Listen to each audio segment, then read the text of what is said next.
ഇത് നിന്റെ ബാഗല്ലേ മോളെ? അപ്പോ ഈ വീട്ടില് നിന്റെ സ്ഥാനം ഇവിടെയാണ്.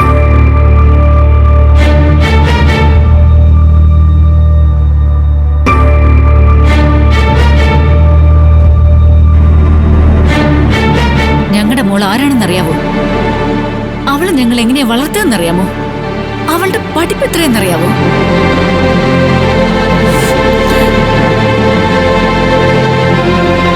ഇങ്ങനൊരു സ്ഥലത്താണോ ഈ വീട്ടിൽ അവളുടെ സ്ഥാനം?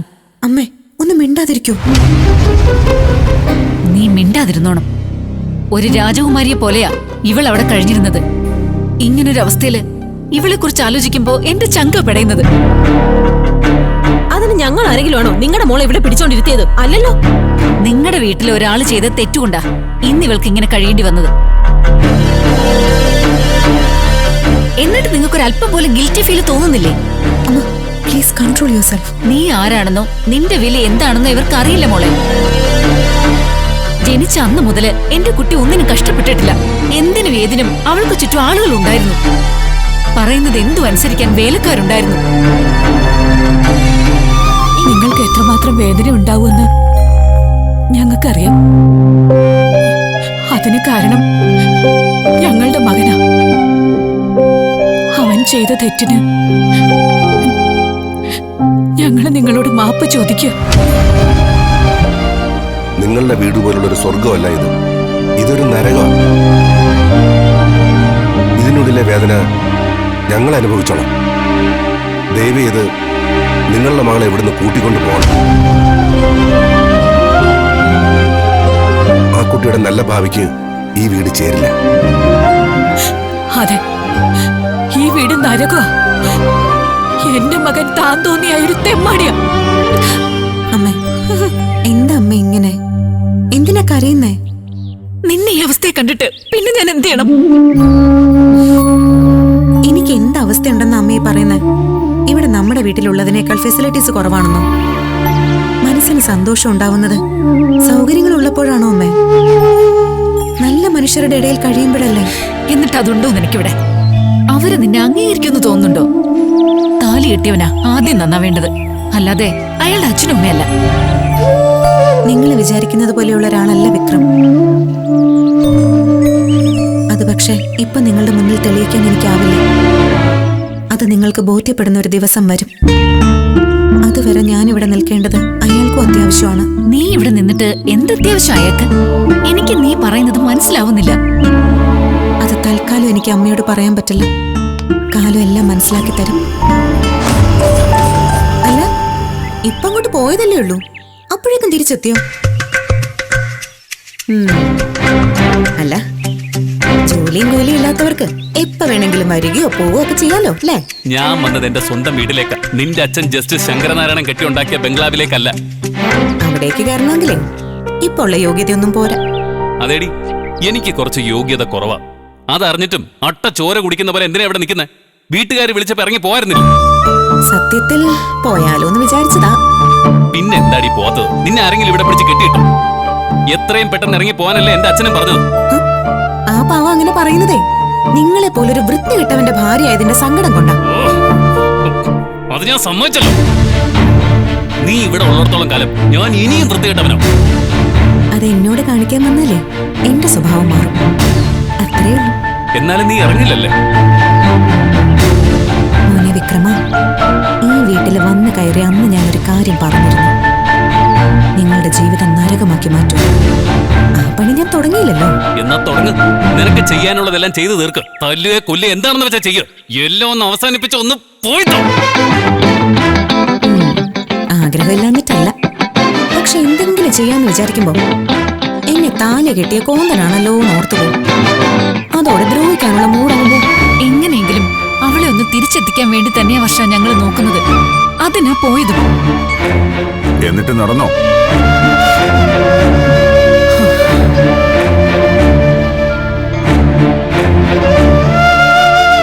നിങ്ങൾ എങ്ങനെയൊക്കെ ശ്രമിച്ചാലും അവളുടെ കാര്യത്തിൽ ഒന്നും സംഭവിക്കാൻ പോകുന്നില്ല. എന്തൊക്കെയാ പറയുന്നത്? അങ്ങനെ അവളെ വിട്ടുകളയണമെന്നാണോ? വേറെ വഴിയില്ല പത്മം. അവൾക്കും നിങ്ങൾക്കും എന്നേക്കാൾ വിശ്വാസം ദൈവവിധിയിലും ജാതകത്തിലുമാണ്. ജാതകത്തിൽ 80 വയസ്സ് വരെ ആയുസ്സുണ്ടെന്ന ബലത്തിൽ റെയിൽവേ ട്രാക്കിൽ കയറി തീവണ്ടിക്കെതിരെ നടക്കാൻ ശ്രമിച്ച വിഡ്ഢിയാണവൾ.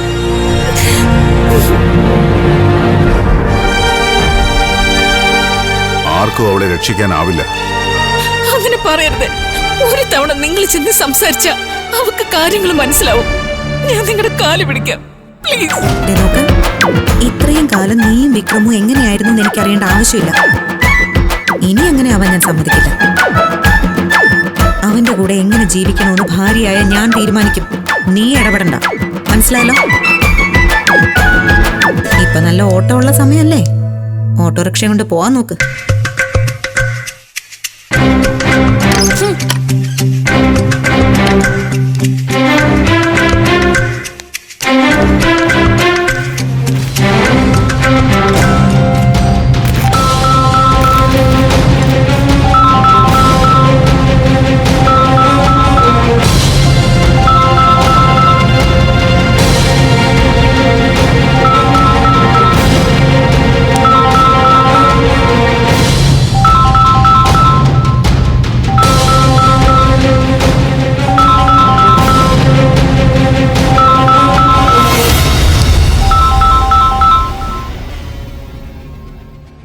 ഹലോ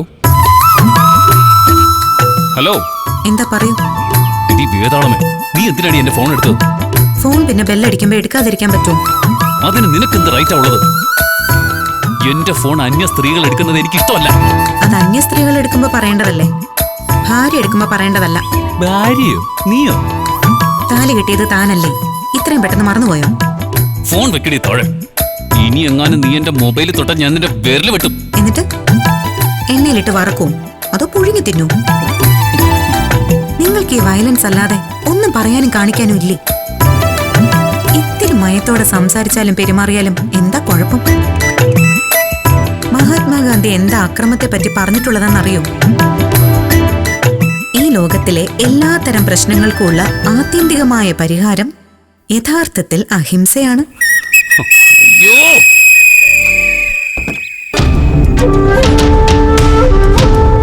വേദയുടെ അച്ഛനാണല്ലോ അത്.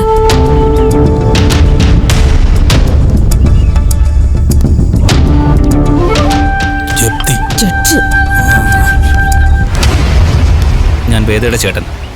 ഇത് അച്ഛൻ ജസ്റ്റ് ശങ്കരനാരായണൻ. നമസ്കാരം. ഞാൻ എൻ്റെ മകളെ കൂട്ടിക്കൊണ്ടുപോകാൻ വന്നതാ. അകത്തേക്കിരിക്കാം.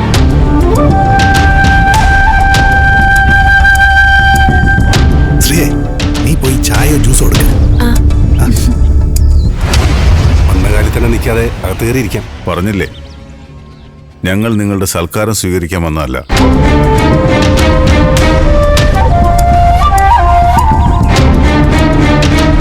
നിങ്ങളുടെ മകൻ ചെയ്ത തെറ്റെന്താണെന്ന് നിങ്ങൾക്കറിയാമല്ലോ അല്ലേ? പിന്നെ എന്തുദ്ദേശത്തിലാ എന്റെ മകളെ ഇവിടെ തന്നെ പിടിച്ചു വച്ചിരിക്കുന്നത്? ഇതുദ്ദേശം കാശ് തന്നെ അച്ഛാ. അവളെ പിടിച്ചു വെച്ചേ പരമാവധി ഊറ്റാവുന്നതായിരിക്കും. സൂക്ഷിച്ച് സംസാരിക്കണം. പണത്തിനെ കുറവുള്ളൂ, മര്യാദയ്ക്കും അഭിമാനത്തിനും ഒട്ടും കുറവില്ല. അതും മനസ്സിലാക്കി സംസാരിക്കണം. അഭിമാനോ നിങ്ങൾക്കോ? My food. തെമ്മാടിയും ഗുണ്ടയുമായ ഒരുത്തന്റെ അച്ഛനാണെന്ന് അഭിമാനമായിരിക്കും അല്ലേ? ആളുകൾ ശപിക്കുകയും പുച്ഛിക്കുകയും ചെയ്യുന്ന നാണം കെട്ട കുടുംബത്തിന്റെ മര്യാദയെ പറ്റി എന്നോട് സംസാരിക്കാൻ വരരുത്. അങ്ങനെയുള്ള വീട്ടിലേക്ക് നിങ്ങൾ കടന്നു വന്ന എന്തിനാ? അതെ, പഠിപ്പുര തുറന്നു തന്നെ കിടപ്പുണ്ടല്ലോ, ഇറങ്ങി പൊക്കൂടെ? വിനയ, നിങ്ങൾ പറഞ്ഞത് ശരിയാണ്. എന്റെ മകൻ ക്രിമിനലാണ്. പക്ഷെ മക്കൾ ചെയ്ത കുറ്റത്തിന് മാതാപിതാക്കളെ ശിക്ഷിക്കാൻ വിധിക്കുന്ന ആദ്യത്തെ ന്യായാധിപൻ നിങ്ങളായിരിക്കും. നിങ്ങൾ ആരോടാണ് സംസാരിക്കുന്നതെന്ന് അറിയാമോ? നിങ്ങൾ ആരായാലും എനിക്കെന്താണ്? നിങ്ങളെപ്പോലുള്ള ഒരുപാട് ഉദ്യോഗസ്ഥരെ പഠിപ്പിച്ചു വിട്ടൊരു അധ്യാപകനാണ് ഞാൻ. ഉയർന്ന പദവിയിലിരിക്കുന്നവരിൽ പലരും ഇപ്പോഴും ആ ബഹുമാനം എനിക്ക് തരുന്നുണ്ട്. അതുകൊണ്ട് എന്റെ അഭിമാനത്തെയും മര്യാദയെയും നിങ്ങൾ ചോദ്യം ചെയ്യാൻ വരരുത്. ഞാൻ നിങ്ങളോട് തർക്കിക്കാൻ വന്നതല്ല, എന്റെ മകളെ കൂട്ടിക്കൊണ്ടുപോകാൻ വന്ന. അവളെ ആദ്യം ഇറക്കിവിട്. കമല,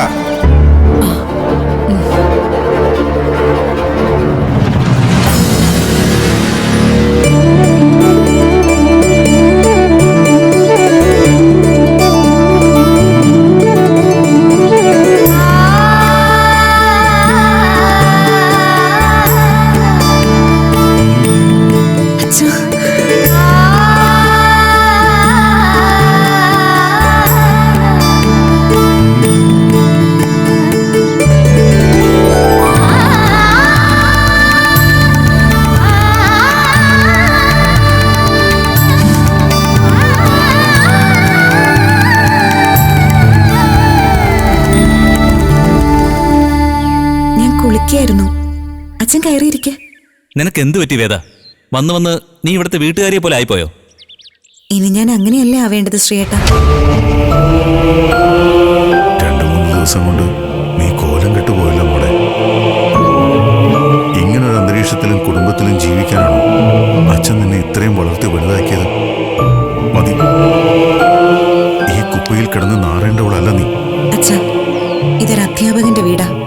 ആ സ്റ്റേറ്റസ് മാനിക്കണം. കേട്ടില്ലേ വേദ? വീട്ടിലേക്ക് ഒരാൾ വരുമ്പോ സംസ്കാരമുള്ളവർ പെരുമാറുന്ന രീതിയാണോ ഇത്? അല്ലെങ്കിലും തരം താണവരുടെ നാക്കിന്ന് വീഴുന്നതും അത്തരം വാക്കുകളായിരിക്കുമല്ലോ. മതി, നിർത്തോ. എത്രത്തോളം പറയൂന്ന് നോക്കി കേട്ട് കിടക്കായിരുന്നു. ആരാടോ തരം താണവര്? അങ്ങനെയുള്ള വീട്ടിലേക്ക് നിങ്ങളൊക്കെ എന്തിനാ വന്നത്? എന്റെ മകളെ തിരിച്ചു കൂട്ടിക്കൊണ്ടു പോകാൻ. എങ്കിലും അതും ചെയ്ത് തിരിച്ചു പൊയ്ക്കോണം. അല്ലാതെ എന്റെ വീട്ടിൽ കയറി വന്ന് അപമാനിക്കാൻ ശ്രമിച്ചാ വലിച്ചു കീറി ഒട്ടിക്കും ഞാൻ. വിക്രം, നീ അങ്ങ് മാറി നിൽക്ക്. ഇവർ സംസാരിക്കാൻ വന്നത് എന്നോടാണ്. അവരോട് ഞാൻ മറുപടി പറഞ്ഞോളാം. വേറെ ആരും എന്നെ എങ്ങനെ വരണ്ട. അടിയും തല്ലും സുധാകരൻ മാഷിന്റെ വീട്ടുമുറ്റത്തും തുടങ്ങിയെന്ന് പേര് കേൾപ്പിക്കാൻ വയ്യ. സർ, നിങ്ങൾ നിങ്ങളുടെ മകളെയും കൂട്ടി പോകുന്നതിൽ ഞങ്ങൾക്ക് ആർക്കും യാതൊരു എതിർപ്പുമില്ല. തടയാനും പോകുന്നില്ല. ഈ കുട്ടി വരുമെങ്കിൽ നിങ്ങൾക്കത് ചെയ്യാം. കേട്ടില്ലേ? ഇനിയും നിനക്ക് ഇവിടെ തന്നെ നിൽക്കണോ വേദ? ഞാൻ മുഴുവൻ പറഞ്ഞില്ല. നിങ്ങളുടെ മകൾക്ക് എപ്പോ വേണമെങ്കിലും ഇവിടുന്ന് ഇറങ്ങിപ്പോവാം. പക്ഷേ ഈ മുറ്റത്ത് നിന്ന് ഒരു പെൺകുട്ടിയെ ബലമായി വലിച്ചു കഴിച്ചു കൊണ്ടുപോകാൻ പറ്റില്ല.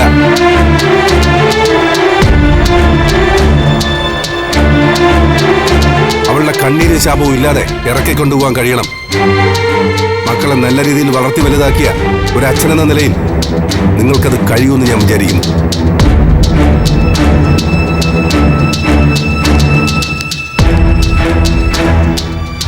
ഇനിയും ഈ അപമാനം സഹിച്ച് ഇവിടെ നിൽക്കണോ മോളെ?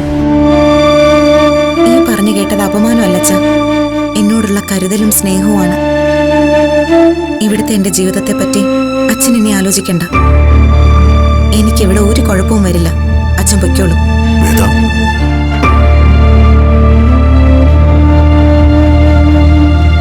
ഞാൻ നിന്നെ ഒരു പണിയേൽപ്പിച്ച് ഡൽഹി പോയി വന്നപ്പോഴേക്കും നീ എന്തൊക്കെ പുകിലുണ്ടാക്കി വെച്ചത്? അവളെ പിടിച്ച് പിള്ള സാറിനെ ഏൽപ്പിക്കണമെന്നല്ലേ ഞാൻ പറഞ്ഞുള്ളൂ. അതിനിടയിൽ നീ എന്തിനാ ജില്ലാ ജഡ്ജിയുടെ മോളെ താലി കെട്ടാൻ പോയത്? അല്ല സാറേ, ആ സമയത്ത്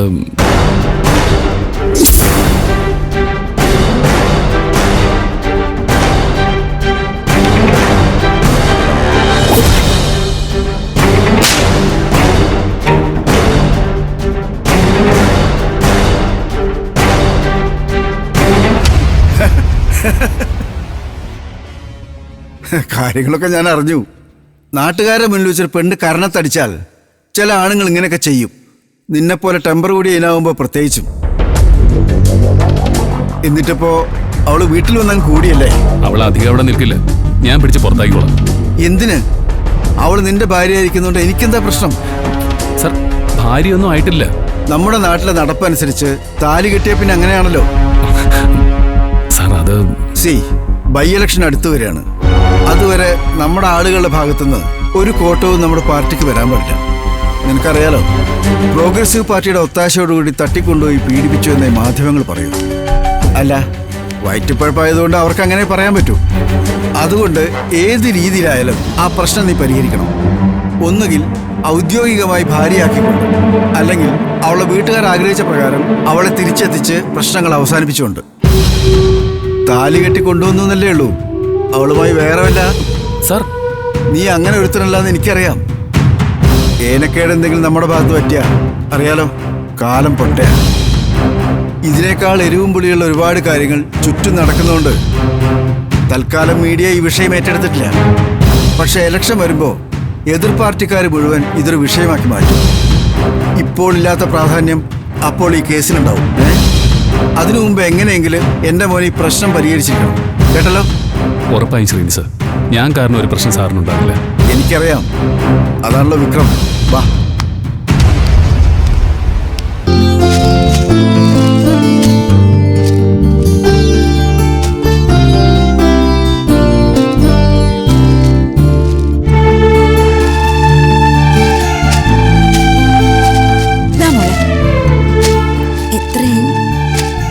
കൊണ്ടുവയ്ക്കോ. ഞാൻ വിക്രമിനോട് കണക്ക് പറഞ്ഞോളാം. അത് വേണ്ട, എന്റെ കണക്ക് ഞാൻ തീർത്തോളാം. കണക്ക് നോക്കിയാ ഞാൻ വിക്രമിനെ അങ്ങോട്ടാ കൊടുക്കാനുള്ളത്. ഇപ്പൊ ഈ ജോലി ചെയ്ത് ദിവസവും 4 കാശ് ഉണ്ടാക്കുന്നതേ വിക്രം സഹായിച്ചിട്ടാണ്. എന്നുവെച്ചാ വിക്രം നിങ്ങൾക്ക് കാശ് കടം തന്നോ? അതൊന്നും അങ്ങനെ പറഞ്ഞാ തീരില്ല. മോള് വിക്രമിനോട് തന്നെ ചോദിച്ചു നോക്ക്. പച്ചക്കറി വിൽക്കുന്ന മേരി ചേച്ചി അറിയോന്ന് വിക്രം തന്നെ പറയും. എന്നാ ഞാൻ പോട്ടെ. അല്ല, നിക്ക്.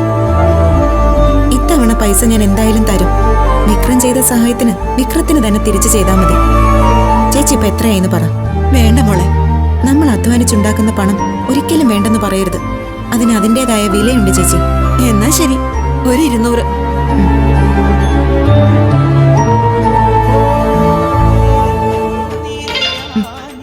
ശരി. പാവയ്ക്ക, വെണ്ടയ്ക്ക, പച്ചക്കറികളെ, വഴുതനങ്ങ, മത്തങ്ങ. ആഹാ, ലോകത്തെ മുഴുവൻ പച്ചക്കറികളെല്ലാം ഉണ്ടല്ലോ കയ്യിൽ. സാലഡ് ഉണ്ടാക്കി കഴിക്കാൻ പോവാണോ? എന്തിന് സലാഡ് ആക്കണം? ഭക്ഷണം വെച്ച് കഴിച്ചാൽ ശരിയാവില്ലേ? ഇവിടെ വാങ്ങി വെച്ച സാധനങ്ങളല്ലേ എടുക്കാൻ പറ്റാതെ ഉള്ളൂ. എനിക്ക് വാങ്ങി ഉണ്ടാക്കാലോ. അതിന് വേദയ്ക്കൊന്നും ഉണ്ടാക്കാൻ അറിയില്ലെന്നല്ലേ പറഞ്ഞേ? ആര് പറഞ്ഞു? ധാരാളം വേലക്കാരുള്ള വീട്ടിൽ ജനിച്ചതുകൊണ്ട് ഞാൻ എന്താ അടുക്കള എന്താന്നറിയാത്ത മണ്ടൂസാന്ന് കരുതി. Actually I am best at cooking. എനിക്ക് പിന്നെ ഞാൻ വാങ്ങിയതും കുക്ക് ചെയ്തതും ആരെടുത്താലും ഒരു വിരോധമില്ല കേട്ടോ. നന്ദിനേട്ടത്തിക്കും കഴിക്കാൻ കേട്ടോ. അയ്യോ വേണ്ടേ, ആ റിസ്ക് ഞാൻ എടുക്കുന്നില്ല. വേണ്ടെങ്കി വേണ്ട. വീട്ടില് ഞാൻ ഭക്ഷണം ഉണ്ടാക്കാൻ തുടങ്ങിയ പിന്നെ എല്ലാവരും എന്റെ ചുറ്റിനുമായിരിക്കും. ശരിക്കും? അല്ലാതെ പിന്നെ എനിക്ക് കുക്ക് ചെയ്യാൻ ചില പാത്രങ്ങളും കുറച്ച് മസാലപ്പൊടികളും ഒക്കെ വേണം കേട്ടോ ശ്രീജേടത്തി. അയ്യോടി, വലിയ കാര്യത്തിൽ പച്ചക്കറികളൊക്കെ വാങ്ങിയപ്പോഴേ അതുണ്ടാക്കാൻ സാധനങ്ങൾ വേണമെന്ന് ഓർത്തില്ലല്ലേ? കടയിൽ പോയ പാത്രങ്ങളും സാധനങ്ങളും ഒക്കെ കിട്ടും. മുറ്റത്ത് അടുപ്പും കൂട്ടാം. നന്ദിനി, ചെല്ലി ശ്രീജ, ആ കുട്ടിക്ക് വേണ്ട പാത്രങ്ങളും സാധനങ്ങളും ഒക്കെ എടുത്തു കൊടുക്ക്. ആ ശരി അമ്മേ. അമ്മേ, അച്ഛൻ പറഞ്ഞത്. അച്ഛൻ എന്താ പറഞ്ഞെന്ന് എനിക്കറിയാം നന്ദിനി. ആ കുട്ടിക്ക് ഈ വീട്ടില് സ്വന്തമായിട്ട് ഭക്ഷണം ഉണ്ടാക്കി കഴിക്കണമെന്നാണെങ്കിൽ അതിനുള്ള സൗകര്യം നമ്മൾ ചെയ്തേ പറ്റൂ. ശ്രീജ ചെല്ല്. ആ ശരി അമ്മേ. വാ മോളെ.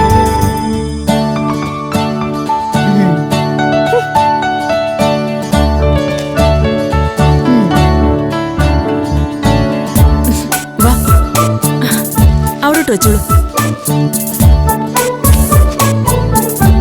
ഇത് മുളക് പൊടി, മഞ്ഞപ്പൊടി,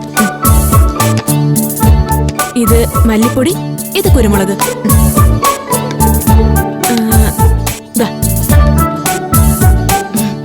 ബാക്കിയുള്ളതൊക്കെ ഇവിടെ തന്നെ ഇരിപ്പുണ്ട്. ഞാൻ അപ്പുറത്തുണ്ടാവും. എന്തെങ്കിലും ആവശ്യമുണ്ടെങ്കിൽ വിളിച്ചാ മതി. അമ്മയുടെ ഉപവാസം ഞാൻ ഇന്നത്തോടെ അവസാനിപ്പിച്ചു തരാം. എന്തുണ്ടാക്കാനാ പോകുന്നേ? ആലോചിക്കട്ടെ. ശരിയെന്നാ.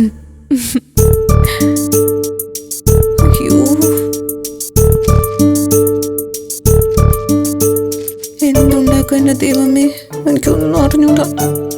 ഇനി ഇവരോട് എങ്ങനെ പറയും? ബിൽഡപ്പ് കുറച്ച് കൂടിപ്പോയി.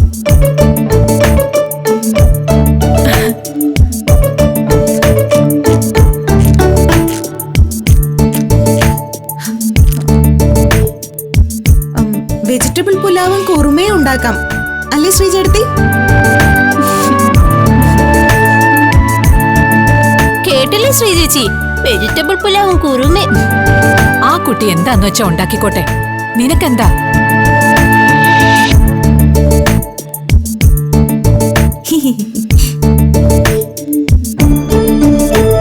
ഇവരെന്തിനാ ഇങ്ങനെ എന്റെ പുറകെ നിന്ന് മാറാതെ നിൽക്കുന്ന? കൊളാവല്ല ഭഗവാനെ, എന്ത് ചെയ്യും ഞാൻ?